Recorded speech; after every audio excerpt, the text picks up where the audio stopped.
Track Shahzad हकीम एक मरतबा फिर हाजिर अपने खूबसूरत भांजे के साथ, मलिक नसीब और रहमान के साथ। ये मेरा भांजा है, आज मैं इसको एक नसीहत करने लगा हूँ। ये नसीहत मुझे मेरे बहुत अच्छे दोस्त SHO फलक शेरपहोड़ ने की थी। उसने मुझे समझाया था कि दो बातें होती हैं कानूनी लैंग्वेज में, एक होता है बाइज्जत बरी और एक होता है बेइज्जत बरी। ये आपके बस में है कि आप बाइज्जत बरी हों या आप बेइज्जत बरी हों।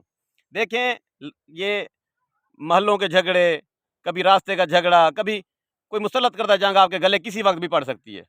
कोई झगड़ा कहीं भी हो सकता है। तो एक बात मेरी हमेशा याद रखनी है, SHO फलक शेरपहोड़ के मुताबिक उसने कहा था कि हजूर पाक सल्लल्लाहु अलैहि वसल्लम का फरमान है कि 3 दिन से ज़्यादा अगर आप किसी के साथ नहीं बोलते तो आप काफिर हो जाते हैं, यानी ईमान से आप फारिग हो जाते हैं, खारिज हो जाते हैं।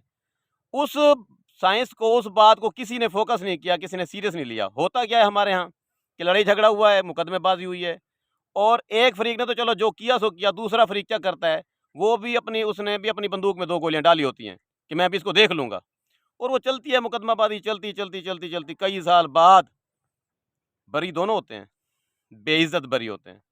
कोशिश किया करें कि 3 दिन के अंदर, 2 दिन के अंदर, 1 दिन के अंदर बात को निपटाया करें, लड़ाया ना करें लोगों को। झगड़ा फसाद जहाँ कहीं अगर कभी एक्सीडेंटल कोई झगड़ा हो भी जाए तो बाइज्जत बरी होने का तरीका ये है कि हजूर पाक के फरमान पे अमल करें कि 2-3 दिन के अंदर माफ़ी मांग लें, झुक जाएं, या जिसका नुकसान किया है उसके आगे मिन्नत समाजत कर लें और वो झगड़ा वहीं ख़त्म करें। अगर आप ऐसा नहीं करेंगे तो आपकी नस्ल दर नस्ल दुश्मनी चलेगी और दुश्मनी कभी ख़त्म नहीं होगी।